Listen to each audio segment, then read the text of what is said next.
My parents called me a failure my whole life. But when my brother's fiancée looked at me and called me boss in front of everyone, the entire room stopped breathing. Hi guys, I can't believe I'm actually telling this story. Today, my hands are literally trembling as I type, and my heart feels like it might explode, because what I'm about to share is something I carried in silence for years, something that turned my life from a nightmare into a living movie. You ever feel like you're the ghost in your own family? Like no matter what you do, you're invisible, worthless, the butt of every cruel joke? That was me. Growing up, my parents worshipped my brother. He was their golden boy, straight A's, sports trophies, endless praise. Every dinner turned into his victory parade. Meanwhile, I was the lost cause, the art kid, the one who they said would be asking for spare change someday. My mom would roll her eyes every time I dared to share a dream. My dad would laugh and tell me to get ready to sweep floors. And my brother, he'd send me photos of his new cars, his new watch, his latest promotion, adding little captions like, "Wish you had this, loser." But deep inside, every insult was like fuel thrown into a hidden fire I kept alive in my heart.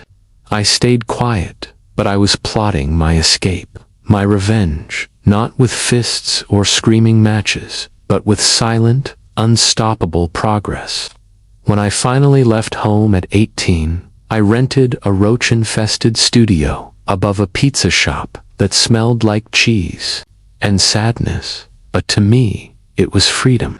I delivered pizzas in the rain, folded boxes until my fingers bled, and ate ramen noodles while staring at a second-hand laptop I couldn't even afford to update.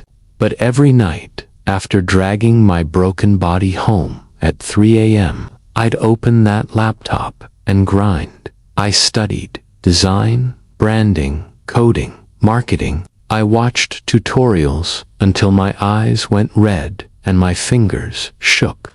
And slowly, orders started coming. In one poster, one website banner, one small app. Then came a viral moment. A big client shared my work online, and overnight, my inbox exploded. I invested every dollar I made into better equipment, online ads, a virtual assistant. People laughed at my ramen dinners, but I was busy building an empire they couldn't even imagine. Years passed, while my family posted Instagram selfies from luxury vacations. Laughing about the failure son, I quietly bought real estate, invested in crypto before the hype, acquired stocks, and kept my head down. Then came the ultimate plot twist. My brother's engagement party. My parents called to invite me, clearly expecting to show me off as the pathetic loser they thought I still was. My stomach churned, but a small voice inside whispered, "It's time." I prepared like a general before battle, legal documents, company shares, real estate deeds, all hidden behind a simple smile. The day arrived. I pulled up in an old rental car, wearing my most faded hoodie, and stepped into a mansion filled with fake laughs and glittering glasses. As I walked in, the room went silent before erupting into snickers. "Did you come straight from the dumpster?" my brother jeered. My sister's friends filmed me for TikTok, mocking my homeless vibe. My dad smirked, and my mom wouldn't even look at me. I let them finish their speeches about success and legacy. Watched them flaunt cars and handbags I technically owned, and then they finally called me up. My brother smirked, expecting a pitiful apology speech. Instead, I walked up, paused, looked around the room, and that's when it happened. My brother's fiancée stepped forward, eyes wide, and whispered just loud enough, "Boss, you're here." You could hear a pin drop. Everyone froze. My brother's jaw hit the floor. My dad turned gray. My mom nearly fainted. I pulled out a tiny remote and clicked on the big screen behind me. Slide after slide revealed the truth, the $1 million revenue statements, the properties they rented from me, the cars under my name, and finally, the biggest bombshell, the controlling shares I secretly acquired in my dad's company. Gasps turned to screams, glasses shattered. My brother lunged at me. My mom broke into tears. My dad clutched his chest like he might collapse. Meanwhile, the fiancée stood there, hands over her mouth, eyes shining with something between fear and admiration. Then I handed them the final blow: eviction papers, ownership transfer documents, all legal, all final. "You have 30 days to vacate everything you thought was yours," I said calmly. As they begged, grabbed my arms, fell to their knees. I felt no anger, only peace. I walked out, got into my new Tesla, the one they thought was a rental, and disappeared into the night while blasting my favorite victory song.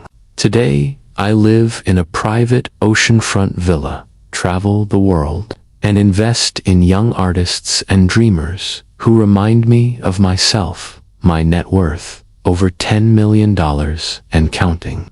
But more than the money, I earned something priceless: self-worth, freedom, and the knowledge that success is the ultimate revenge. So if you're sitting in your tiny room right now, feeling worthless, remember the quiet ones, the dreamers, the so-called failures, are the ones who rise the highest when the world isn't watching. The best revenge is not screaming at your enemies. It's making them watch you thrive.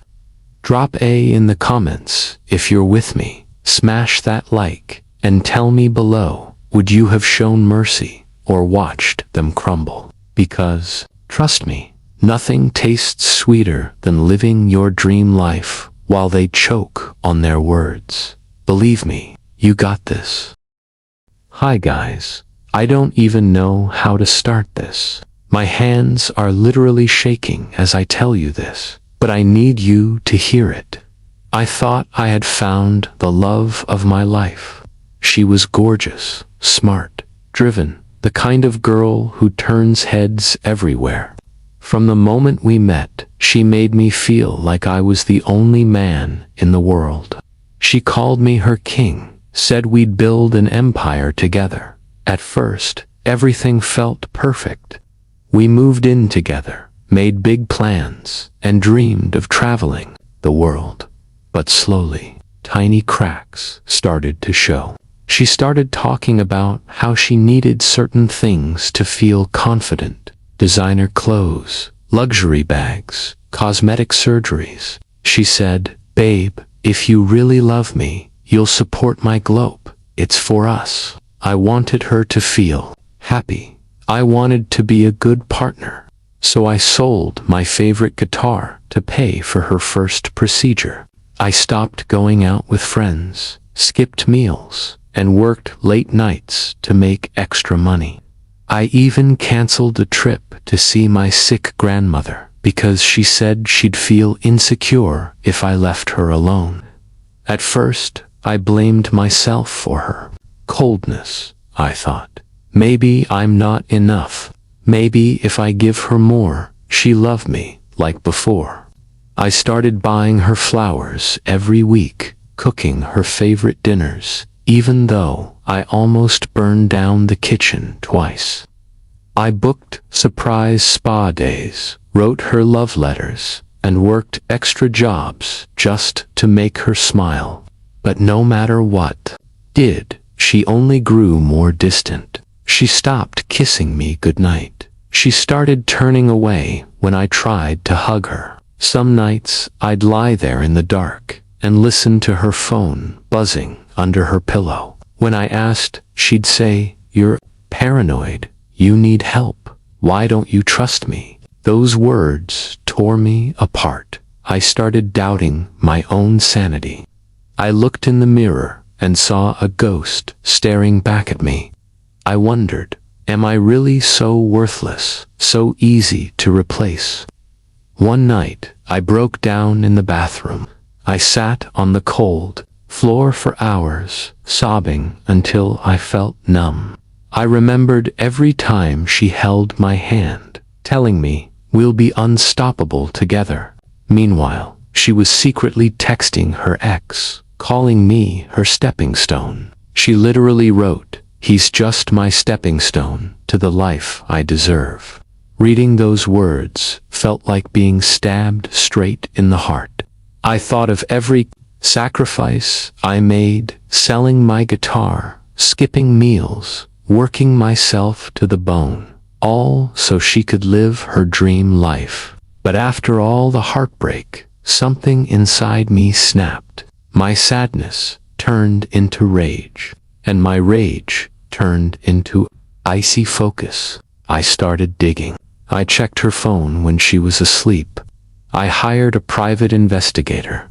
I gathered screenshots, voice messages, hotel bills, everything. I found out she had been using my money to meet her ex in fancy hotels, to buy gifts for him, to fund her dream body so she could impress other men. That was my final breaking point. I spent weeks secretly moving my money, closing shared cards, locking down my business assets. She had no idea what was coming. Finally, the perfect moment arrived.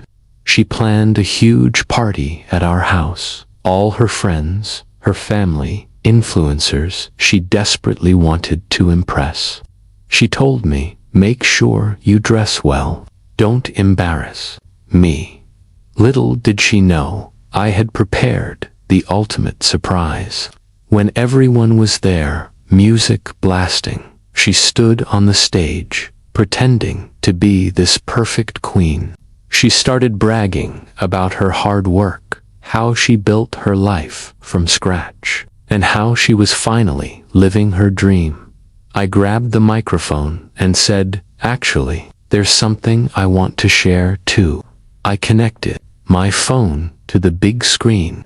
I showed all the screenshots, her texts calling me a stepping stone, her hotel receipts with her ex, her secret messages mocking me. The entire room went silent. I could hear her breathing heavily, her eyes wide like she'd seen a ghost. Then I announced, by the way, the house we're standing in, sold, the cars outside, repossessed, your cards, all canceled, your dream life, funded by me, and it ends tonight. She started screaming and crying, begging me to stop, but I wasn't done. I looked her straight in the eye and said, you used me to build your fantasy. Now watch it crumble. I turned, handed the microphone to her stunned best friend, and walked out. I got into my new car, one she didn't even know existed, and drove away without looking back. That night, I checked my phone. Hundreds of messages from her and her fake friends. I turned it off and watched the sunrise in silence. For the first time in years, I felt free. I know this story sounds like a movie, but it really happened. I learned something so important. If someone only loves you for what you give them, they don't love you. They love your wallet, your kindness, your soul to drain. If you're going through something like this, don't let anyone make you feel small or worthless. You are more than enough. So, what would you do if you were me? Would you expose them or just walk away? Tell me in the comments. And if you enjoyed this insane story, hit that like button. Subscribe to my channel for more real-life confessions and betrayal stories, and share it with someone who needs to hear this, because sometimes The loudest revenge is simply taking your power back and living your best life without them. Thank you for watching, and remember, stay strong, stay smart, and never let anyone use you as a stepping stone.